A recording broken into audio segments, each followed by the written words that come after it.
session, to take us on a journey from concept to creation for hotels, we have Mr. Jack Widagdo, Chief Operating Officer, PT Indonesia Paradise Property, as the moderator. With over 25 years of global experience, Jack is a rare Indonesian hotelier recognized for excellence across luxury, lifestyle, both city and resort, here and abroad. He has driven projects across 5 countries and 20 destinations, earning industry accolades including China Gold List honors from Condé Nast Traveler and multiple other notable awards. Joining him on stage are Mr. Alex Fielding, founder icebaths.com, Mr. Arjan de Boer, founding partner InSitu Asia Holdings, and Mr. Rohit Sachdev, founder and CEO, SOHO Hospitality. Please give them a round of applause.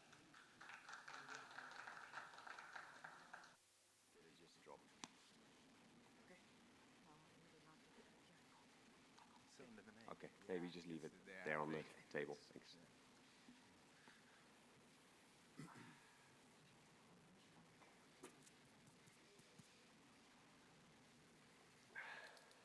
Good afternoon. Can you hear me? Okay. Well, I hope you had a wonderful lunch, and keeping awake is going to be our toughest challenge. My name is Jack. Today we have run about 30-minute session with 3 kings on the stage. The first king is Alex, king of ice bath. Then we have Arjan, the king of longevity. The third one, we have King Rohit of food and beverage, straight from Bangkok to Bali today. So if we can give them a round of applause. Thank you. I'm going to divide these sessions with 3 mini parts, in tune with concept to creation. First one, vision to blueprint. We're going to talk a little bit about that. And then idea to opening. And lastly, beyond opening day. Okay? Feel free to drop any questions as you may wish to ask, and then we'll get to that just before the session ends. But before we start, I'd like to ask each king to introduce themselves briefly for the audience. Thank you, Alex. Thanks, Jack. Hi, everybody. My name's Alex. Alex Fielding. My company's called icebaths.com. I've been living here in Bali for 6 years, and my company produces THINC ice baths. So we work with a range of hotels in Bali, Southeast Asia, Four Seasons, the W. We basically make everything here from scratch in Bali. So yeah, we count people like Dana White, UFC ambassadors, our ambassador, and yeah, just here to network and share my experience. So not a king, more of maybe a prince. Thank you. Arjan? My name is Arjan de Boer. I manage a company out of Singapore called InSitu Asia. Across the space, we invest in property assets, also hotel tech, and since a few years into the longevity space. So what I'm here to share is the experience of building 𝐂𝐨𝐬, the first longevity clinic in Singapore, and how that clinic was introduced into the first hotel property, Four Seasons Singapore. My name is Rohit Sachdev. I'm the CEO and founder of SOHO Hospitality, based out of Bangkok, Thailand. My focus is primarily on experience transformation. I run an experience transformation agency where I transform experience for non-room assets, such as restaurants, bars, nightclubs, beach clubs, food halls. I work with all major brands worldwide, Asia, Middle East, and also in Europe. I also run a restaurant group with 8 brands that are owned and operated in Thailand, and I've started outsourcing and franchising and licensing these brands internationally. We're opening 2 of our brands in the Red Sea development. We're in Dubai, we're entering into Sri Lanka, and also in Southeast Asia. And very proud to announce that at the end of this year, we will be entering the hotel space with a asset-light lifestyle brand. Thank you, gentlemen. I'll start with Arjan. In today's wellness market, what's the single most critical element to get right in the early concept stage of a longevity clinic? And perhaps anything from the longevity story to share with us? It's basically transferring knowledge. When we did a 1.5 year research on longevity clinics, brought partners together. So we partnered up with Professor Andrea Meyer. She's at the forefront of longevity, works as a director of longevity for the Singaporean government, supporting NUS and government initiatives. She partnered with us and my co-founders in creating the first longevity clinic, which is purely, it's a medical clinic. So you have to think that, you need a medical license, you need a clinic license, you need medical professionals, doctors, nurses, dietitians, and then you add lifestyle coaches to it. The most difficult we found was merging what we felt was really the integrity of heartfelt hospitality into a team of medically trained people. I'm sure you've all been to clinics or to the doctor, to the hospital, and I've never met anybody in my life who told me like I absolutely love going to see my doctor at the hospital. The experience, the interaction is sometimes quite cold. Matter of fact, you're a number, you get processed, and you hope to get better. So the first clinic was established at Camden Medical in Singapore. I'm not sure if you've ever been, but it's just behind Orchard Road. It's a medical tower, so all the medical specialists are based there. And we introduced what is I would call it the equivalent of maybe a Scandinavian-looking first-class lounge. We didn't want to make it feel like a clinic. So the design brief for the designers was very different from a regular clinic. Then when we got into the training, we took our hotel pre-opening critical path and tried to fine-tune that into a pre-opening critical path for the actual clinic. And then realized that, if you work in a hotel, you're looking at really this soft touch, this experience. And it was far more difficult than what we had imagined to introduce that to the medical team and to, create this experience of saying like, yes, you go through a number of medical tests. Yes, we do 3,000 markers. And yes, we do genetic testing. But all of that can be offered in a very friendly and a very hospitable manner. And that was the most challenging, really, trying to merge hospitality with the medical environment. Took a lot of time. I think it's still work in progress. After opening the first clinic at Four Seasons, you become more part of that service delivery because the welcome at the hotel is already different from the welcome at the clinic itself. So that's nice. And from there, we'll see how we go. Thank you, Arjan. Setting the foundation, Rohit, you were a tech guy before your SOHO life. Why would people go to SOHO venues, and perhaps what makes them a magnet for both locals and travelers, if any, with so many options? I think when you look at our venues and you look at why people like to go there, it's because we touched on a sweet spot in the market, and where you're attracting, it's really cross-demographic. You're not creating a particular product that meets just one type of clientele.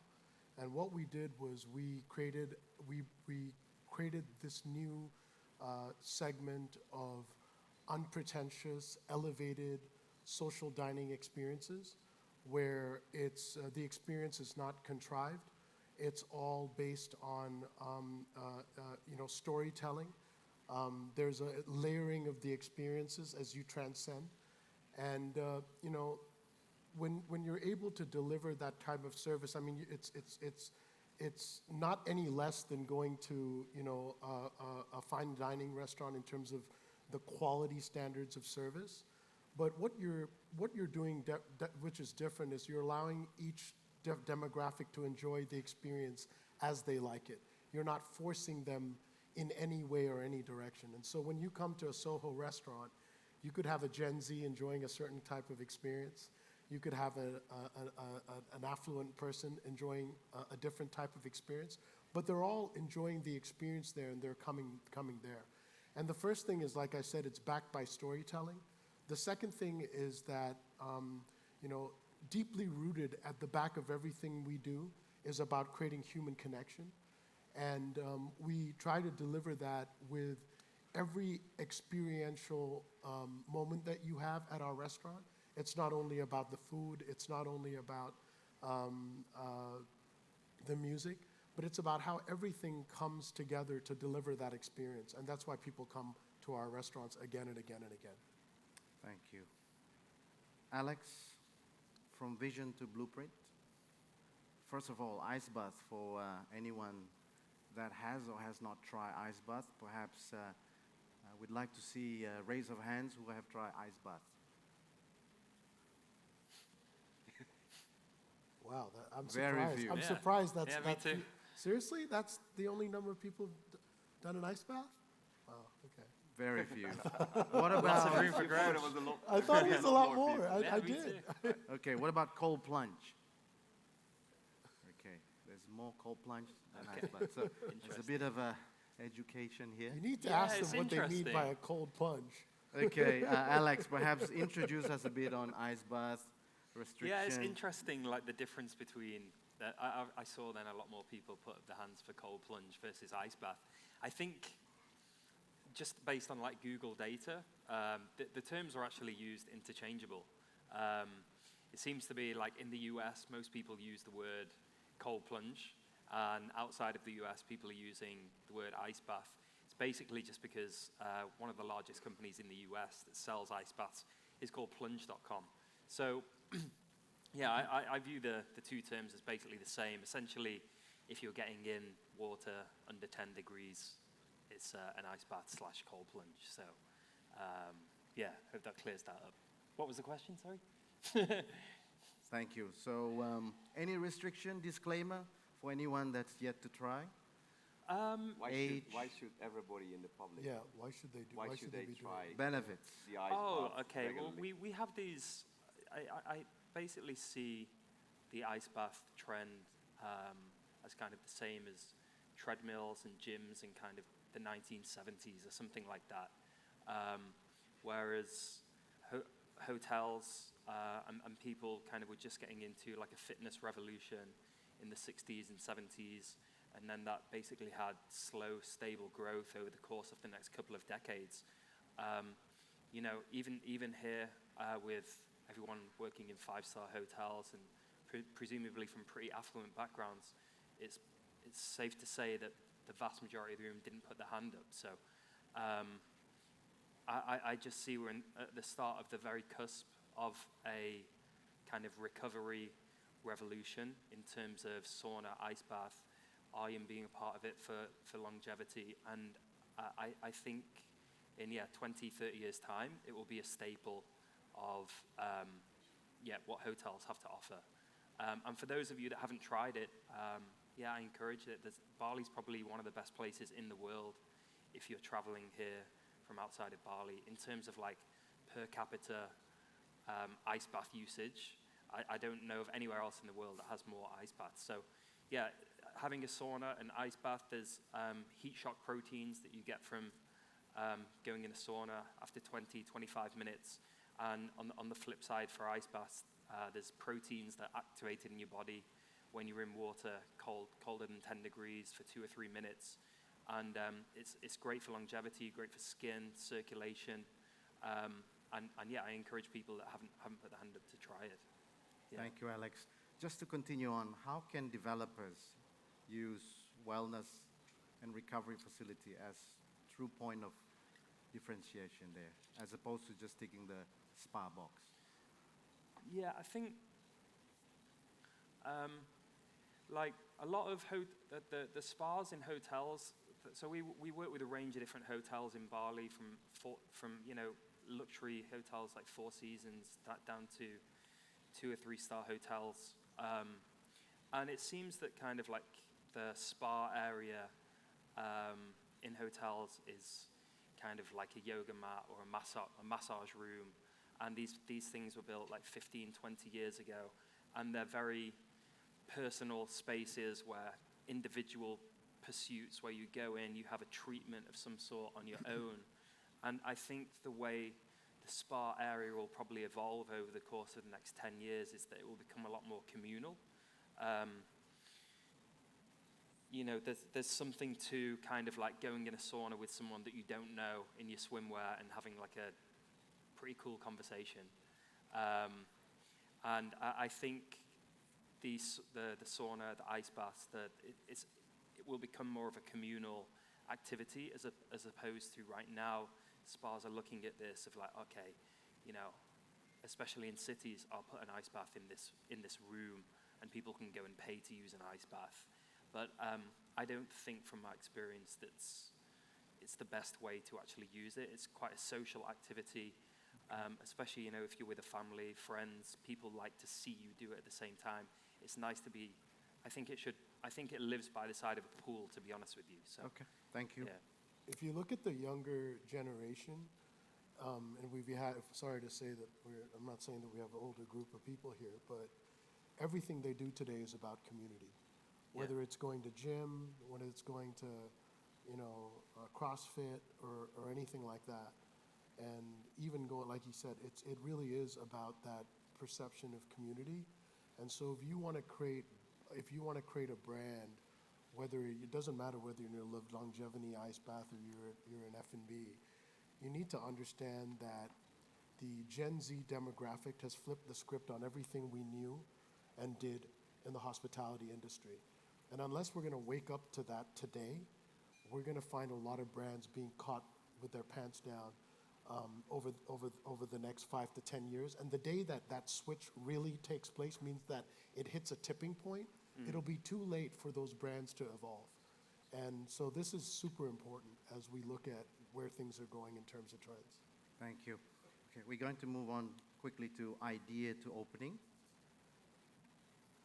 Arjan, balancing creative ambition with budget constraints without losing the soul of the project. What can we learn from your past projects? Balance is important. Obviously, most clients work over budgets. Every project has a budget. It's, you know, spend the majority of your money where it really matters. That's the key of it.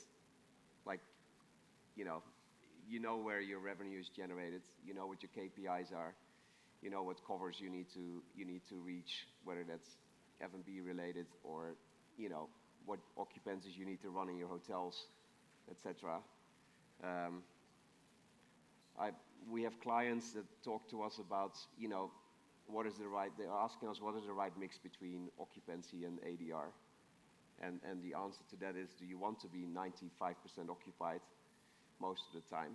And the answer is you don't want to, because then you're not yielding your rates and you leave no time for your maintenance team to actually maintain the standards of your property and the guest experience. So yeah, it's a difficult question, not easy to answer. Thank you. Any piece of advice for turning hotel ideas into reality? Be aware of trends, you know. Be aware of what is trending in your community, in your neighborhoods. Yeah.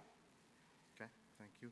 And Rohit, how do you measure success when we correlate marketing success with adoption of artificial intelligence, perhaps?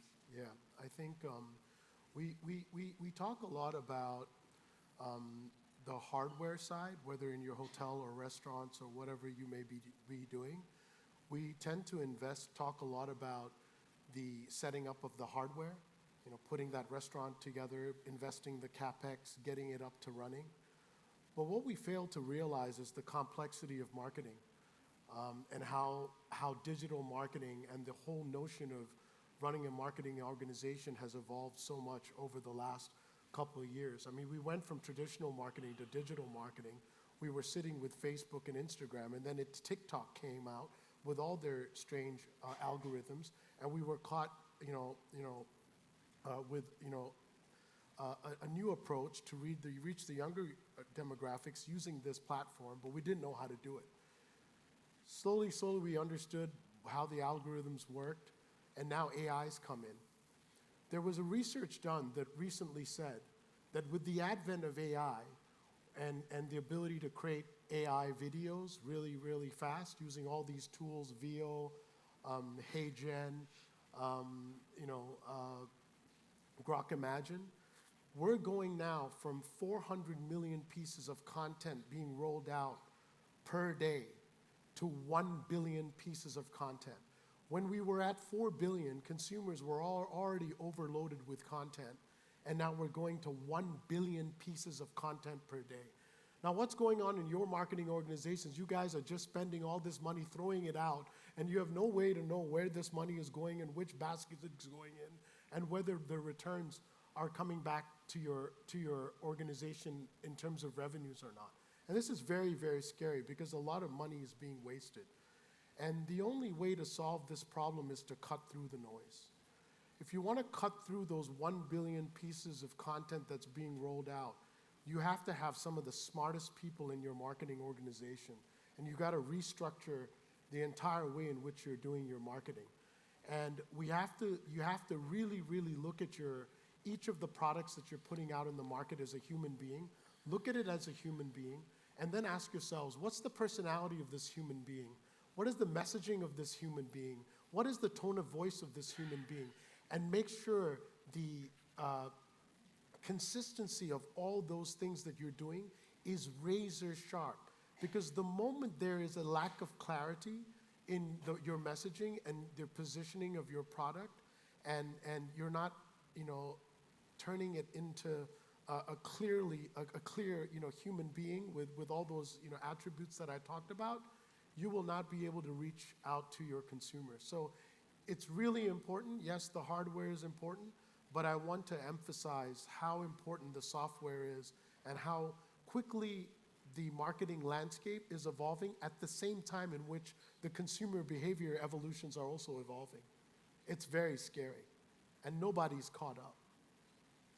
Thank you, Rohit. I'm assuming you're very hands-on with your business. Okay, Alex, moving to you. What would you do differently in Bali or Indonesia if you were to launch a flagship ice bath recovery hub? How would it look like? Start with the word imagine. What, building one now? Yes, imagine. Yeah, I mean, I think, there's building one in Bali and say building one in Jakarta is two completely different things. It's interesting actually because I was in Saudi Arabia about 6 months ago, and we were doing some work with a distributor there to distribute ice baths, and the owner of that company had just opened the first mixed-sex yoga studio in Riyadh, in Saudi Arabia. One of the problems that we're kind of encountering here in Jakarta is that people aren't open to the community element, the community side of things in Jakarta. People are very much, okay, this has to be private. It's not suitable for the Jakarta market. In Bali, when you're developing things, and the most successful gyms, yoga gyms, recovery centers, and things like that in Bali are all, as I said, based around community. So massive shared sauna, shared ice baths, definitely a place to hang out and relax after you're doing that and go in between, and with a number of other amenities kind of attached to it, maybe a place to have an IV, or there's multiple different things that you can attach to this. But I think, as Rohit said, is community is and shared experience and shared space is probably the core thing that I would focus on. I think, yeah, it's absolutely correct. Like Gen Z are the most lonely generation. They've been brought up on basically phones since they were kids, and they don't crave connection and crave, yeah. So it's more communal. It's not what Yeah, I would if- imagine, a nice bath I think, with a private room and a Netflix. yeah, and I think obviously there's cultural differences. Jakarta obviously being a lot more strict Muslim area, but I think that's the way the world is going. And Okay, thank Yeah. you. And back to Arjan, you mentioned Camden. Well, your preference, if you had to do more, scale it up, standalone venue or integrated as part of a hotel or resort? Integrated. Integrated. Yeah. Okay. And what about you, Rohit, in your business? What's the question? A standalone venue or an integrated part of a... Wow, so I have properties in both, and I've excelled in both. Both. So I wouldn't. I think it really depends. I always look at the gut feel when I walk into a space, and it doesn't matter whether it's in a hotel or not. I think it's about whether you feel that you can drive you have to look at other things like, the captive market around where you are. I think the location of the hotel would matter. I wouldn't just say, oh, it's because of a hotel, I prefer to be in a hotel. It'd have to be in the right location for the right product, catering to the right demographic of tourists and locals. And I'm agnostic to both. Okay, thank you. We will move quickly to beyond opening day. Arjan, you've worked with SensorFlow, how to stay ahead of the competitors there, and how do you keep concept integrity while adapting to new trends there? Well, referring to the longevity environment, it's going very fast. It's one of the fastest growing, I wouldn't even call it trends anymore, integrations that you'll see within residences. When we originally started the research, we came across a number of businesses like La Prairie or 𝐊𝐤 Wellness in Spain. They started off with a wellness component, then added a residential component to it, a lifestyle element, turned it into a community. Started off there, and I think now they're on their second or third development with, developments in Mexico and other developments. I think you need to continue to follow what is going on in that space.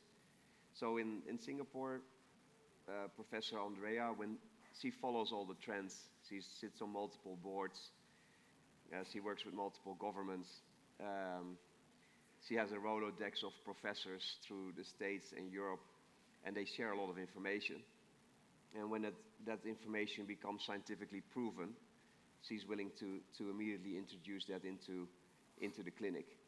And I think that's important, because if you don't, at some point you just get passed by.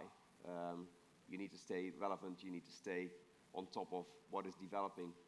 And some of those research elements are quite significant. There are sometimes trials with 20,000 people that are being tracked for 3 or 4 years. We don't even know this is happening until the results come out.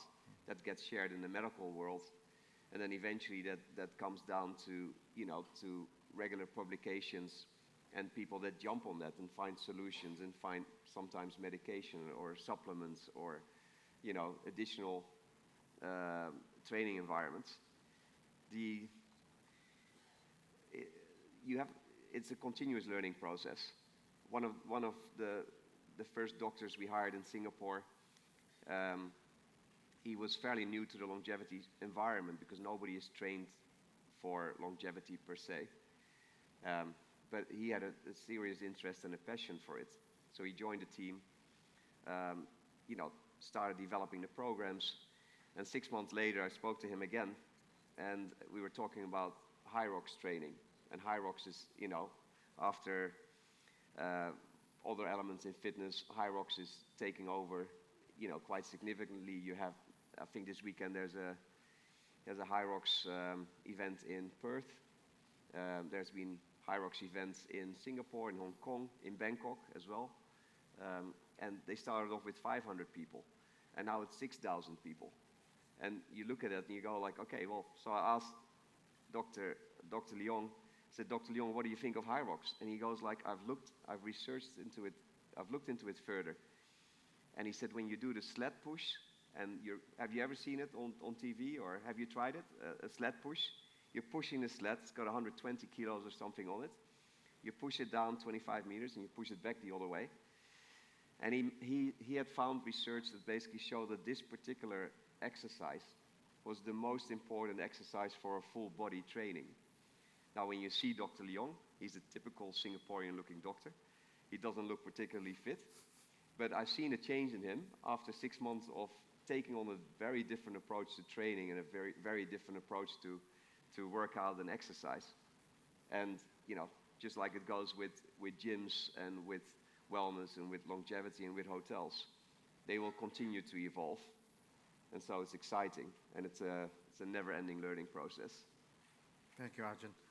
Rohit, would you be reconsidering returning to Indonesia or Bali with a venue? I love this country. I think there's so much. I love Bali. I'm here to celebrate my birthday. That's why I'm not here for too long at the conference. But I love Bali. I love Indonesia. I'm a Thai citizen. I was born in Thailand. And when you look at Thailand, the potential of Thailand going forward, in the next 50 years, we will lose 25 million of our population because of our negative birth rate. So we'll go from 65 million people to 40 million people. I need more people to feed. So I want to come to Indonesia. We have some, I love the Indonesian, I love, in Jakarta, Bali. I think they're vibrant markets. I believe in the potential of Indonesia in the long term. Massive amounts of wealth, resources. I believe this country will become it's fragmented. That's one of the challenges of Indonesia, but I do believe that Indonesia will grow to become a leader in ASEAN. I'm very interested in we run 8 brands that are traveling all over the world. We would love to bring our brands into this country, and we need other places, growing markets other than Thailand, because we're concerned with Thailand. I mean, it's got a big tourism demographic, but you need more than that to survive. Okay, thank you, Alex. What's the next big thing? Is ice bath ever going to be the bathtub of every room in a hotel, or going mainstream, or how do you see? I think in like 10 years or something like that. I think we'll probably all be wearing wearables, and instead of hotels offering like static menus, they have this offering at the spa, or this or this or this. It might be something like you arrive at the hotel and your wearables are connected to some sort of software that basically tells you what you should be doing. Oh, you didn't sleep good, or your HRV is down. We recommend this treatment. And instead of like static menus that you choose, probably going to become a lot more based on where you're at, where your body's at. And in return to the ice bath, I do see the growth of recovery, sauna, ice bath in communal places, over the next 10 years for sure. Yeah. Okay, thank you. Are there any questions from the audience?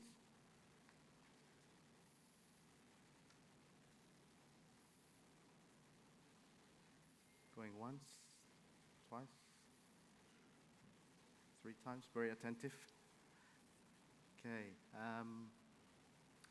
So with so much crossover these days, beach club with ice bath, wellness eat program in hotels, co-working with padel, and all sort of thing, morning cafe with DJs, rapid fire question from Rohit.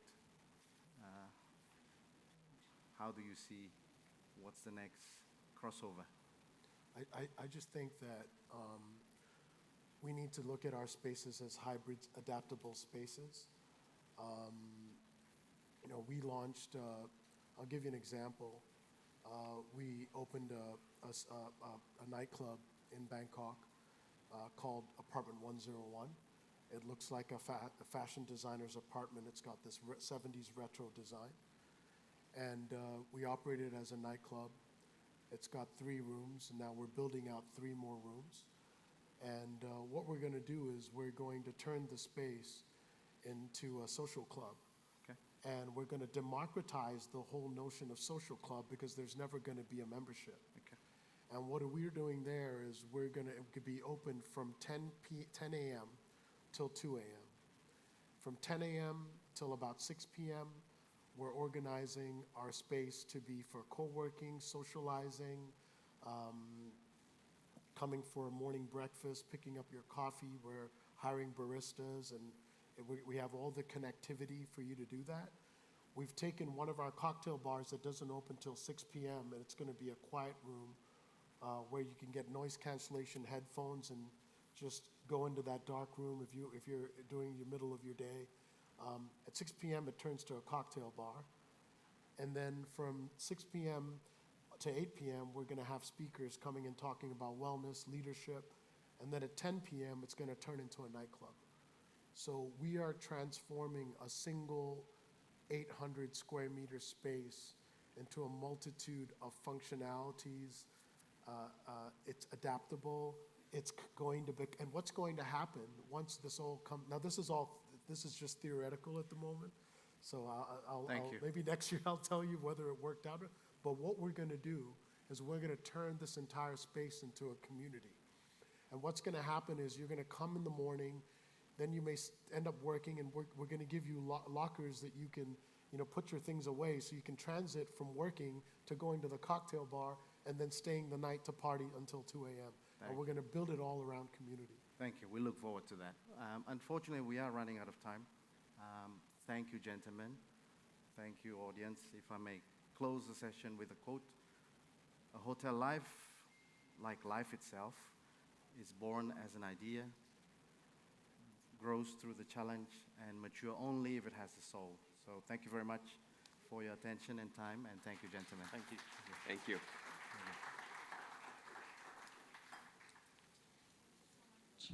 Thank you, gentlemen, for that wonderful session.